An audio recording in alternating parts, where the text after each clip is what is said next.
आखिर वो भगवान रहता कहाँ है, कैसा दिखता है, कौन है, और मैं उस भगवान को ढूंढूंगा और उसको इंसान के पास लाऊंगा। साहब अब कॉलेज में पढ़ रहे हैं, लॉ कॉलेज पटना में, आरा के गांगी शमशान में उससे जाना आना हो रहा है। 22 मई सन 1972 में उनका विवाह दीदी राजमणि नीलम आनंद जी के साथ होता है। ये वो दौर है जब एक राज परिवार की बेटी राजमणि नीलम आनंद का विवाह साहब भैंदानंद जी से हो रहा है मनातूगढ़ में 22 मई 1972 को। और उस विवाह के बाद जब उनको पता चलता है कि मेरे पति तो शमशान जाते हैं, तो इनके मन को गहरा दुख होता है कि आखिर आप क्या तलाशते हैं। साहब कह रहे हैं, मुझको भी नहीं पता कि मैं क्या ढूंढता हूं, लेकिन जो मैं ढूंढ रहा हूं अभी तक मिला नहीं। शादी के अगले 2 वर्ष यानी सन 1974 में जब पहुंचता है समय, तो साहब ने आरा के गांगी शमशान में अर्धरात्रि में यह सोचकर कि गुरुर ब्रह्मा गुरुर विष्णु गुरुर देवो महेश्वर गुरु साक्षात पर ब्रह्म तस्मै श्री गुरुवे नमः, तो गुरु भगवान होते हैं तो भगवान गुरु क्यों नहीं है। बस इतना ही सोचा उन्होंने। हमारी सोच में बल होता है। हमारी मानसिक शक्ति अगर आध्यात्म से जुड़ जाती है तो क्या होता है, हमारी शारीरिक शक्ति भी इतनी बलशाली हो जाती है, जो हम कहते हैं कि ये मत कहो उस भगवान से कि मैं कमजोर हूं, क्योंकि आपका भगवान कमजोर नहीं है। साहब ने यही जाना अपने जीवन से कि जो उन्होंने दृढ़ निश्चय किया अपने मन में, उनका मन इतना मजबूत हुआ कि एक दिन धरती पे ये बात 1980 के दशक से उनके द्वारा बढ़ती चली गई। साहब और दीदी माँ ने दुनिया के तमाम लोगों से ये कहना शुरू किया कि शिव से बढ़िया गुरु कोई नहीं है। शास्त्रों ने तो लिखा था कि नास्ति सर्वसमो देवो, शास्त्र में लिखे हैं कि शिव से बड़ा देव कोई नहीं है, शिव से बड़ा योद्धा कोई नहीं है, शिव से बड़ी गति नहीं है, शिव से बड़ा कुछ भी नहीं है।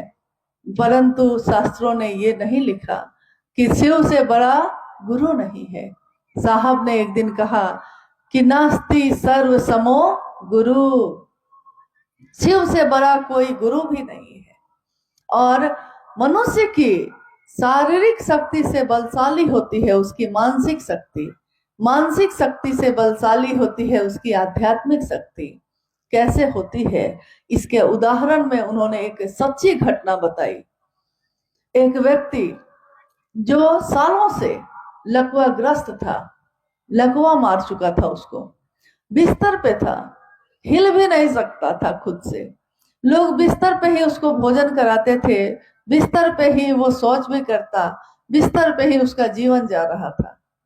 और किसी ने उसको शिव से बनाया, किसी ने कहा कि शिव को गुरु मानिए ना, लेटे हैं तो क्या हुआ, थोड़ा दया मांगिएगा, थोड़ा प्रणाम करिएगा, चर्चा नहीं कर पाइएगा तो कोई बात नहीं। और यही कहकर उसके मन को ताकत देता रहा, मन को बल देता रहा। बिहार का एक गांव था, गांव में, बिहार में जो गांव सब है उसमें हर घर के साथ सटा हुआ दूसरा घर है, यानी एकदम नजदीक नजदीक बना हुआ घर है। जैसे अभी आपके तरफ जब हम लोग आए तो अमूमन ऐसा नहीं दिखता है, एक घर यहाँ है तो दूसरा घर थोड़ी दूरी पे है।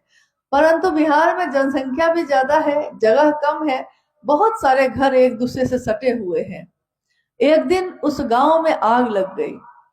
आग लग गई तो एक घर से आग दूसरे घर में बढ़ती चली गई, और धीरे धीरे वो आग इतनी बढ़ गई कि उस घर तक भी आ गई जिस घर में वो व्यक्ति रहता था, वो गुरु भाई रह रहा था। जब जान पे पड़ता है तो सब अपने प्राण बचाना चाहते हैं, कोई दूसरे को बचाने के लिए नहीं रुकता।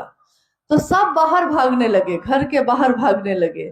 और भागते भागते उन्होंने, किसी ने नहीं देखा कि वो बिस्तर पे जो पड़ा है हिल भी नहीं सकता है, तो वो कैसे बचेगा, किसी को याद नहीं रहा। डर से लोग बाहर भाग रहे हैं।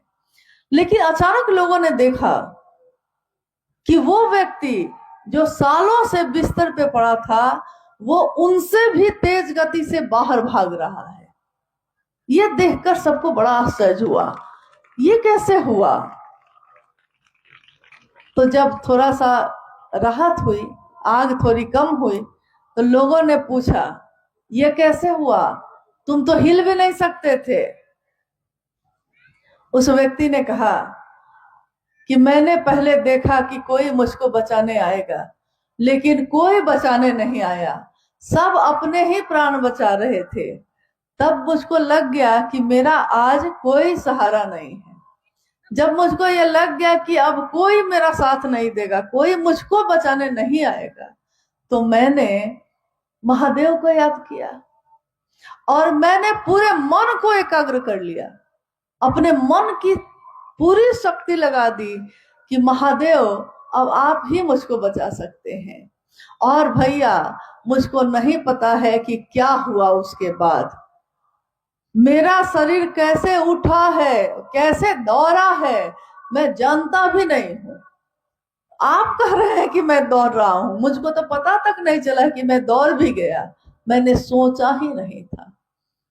इसी के लिए कहा जाता है कि देखिए, जो महादेव का सहारा लेता है, तो एक दृष्टांत आता है कि ब्रह्मा जी कहते हैं माँ गौरा से, माँ उमा से, शिव के पत्नी से, वो कह रहे हैं कि गौरा, आपके जो रौरा हैं बड़े बौरहवा हैं। तो गौरा जो है, उमा, कहती है कि ब्रह्मा जी ये बात तो ठीक नहीं, आप मेरे पति को अच्छा नहीं कह रहे। तो उन्होंने कहा नहीं नहीं, मैं अच्छा ही नहीं, मैं कहता हूं कि वो कुछ ज्यादा ही अच्छे हैं।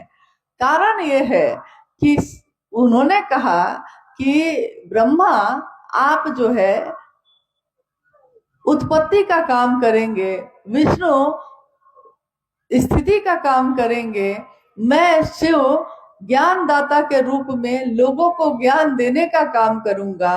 तो मैं भाग्य लिखता हूं लोगों का। ब्रह्मा कह रहे हैं कि मैं लोगों का भाग्य लिखता हूं, कि जिसके जो कर्मफल है उस कर्मफल के आधार पे उसके भाग्य लिखे जाते हैं। इसीलिए कोई महल में पैदा होता है, कोई झोपड़ी में पैदा होता है। उसने क्या किया था, अभी तो वो पैदा ही हुआ है, उसके पिछले कर्म चले आ रहे हैं, उसके आधार पे उसका आज का जीवन चल रहा है। लेकिन ब्रह्मा कह रहे हैं कि आपके जो रौरा हैं यानी महादेव, कोई उनको पुकारता है, कोई उनके ऊपर निर्भर हो जाता है, तो वो उसकी एक रेखा नहीं बदलते हैं, एक भाग्य नहीं बदलते हैं, वो पूरी की पूरी किताब ही बदल देते हैं। तो जो रो रो नरक के भागी हैं, उनको भी उबार देंगे शंभु। हे उरग, उड़ के बल जा, गलहार लेंगे शंभु। उरग कहते हैं सांप को, डसना जिसका स्वभाव है, जहर उसकी नियति है, टेढ़ा चलना उसका स्वभाव है, वो सीधा नहीं चल सकता। वो काटेगा, प्यार से भी काटेगा तो जहर ही देगा, उसके पास कोई उपाय नहीं है। लेकिन वो भी जब सीने के बल जाता है, झुक कर जाता है, समर्पित होकर जाता है, तो महादेव उसको अपने गले में धारित करते हैं। कोई चंद्रमा कलंकित हो जाता है और महादेव के पास चला जाता है, उनकी शरण में चला जाता है, तो वो कलंकित चंद्रमा को भी अपने मस्तक पे, अपने माथे पे धारण करते हैं। महादेव तो ऐसे हैं जो ज्ञान भी ऐसा देते हैं कि जीवन जीने की कला सिखा देते हैं। गुरु के रूप में वो हमको ऐसा ज्ञान देते हैं कि जीवन तो वही होता है, लेकिन नजर भी वही होती है, नजारे बदल जाते हैं, क्योंकि नजर बदलो तो नजारे बदल जाते हैं। आप किसी के लिए प्रेम से सोचिएगा तो आपको सबसे अच्छा व्यक्ति वही लगेगा और वही व्यक्ति रहता है। लेकिन अगर आपके मन में घृणा हो जाती है तो वो व्यक्ति दुष्ट नजर आने लगता है। आप